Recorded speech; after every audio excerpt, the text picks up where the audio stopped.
4 years ఉంది. 4 years. ఎట్లా అనిపిస్తుంది అసలు? హ్యాపీగా ఉంది, జాబ్ వచ్చింది కదా చివరికి, ఫైనల్గా సాధించారు. అంటే ఓవరాల్గా గత గవర్నమెంట్లో రిక్రూట్మెంట్ లేదు కదా, సో ఈ గవర్నమెంట్లో చెప్పినట్టుగానే వెంటనే తీశారు కదా, అనుకున్నారా ఈయన చేస్తారనే విధంగా?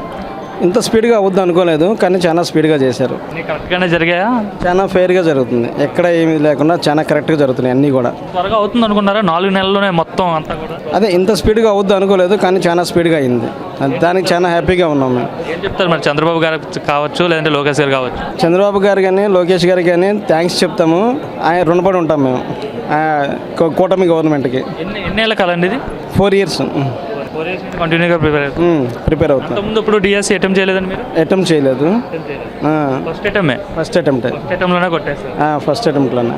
డిఎస్సి అంటేనే చంద్రబాబు, చంద్రబాబు అంటేనే డిఎస్సి అంటుంటారు, నిజమేనా అది?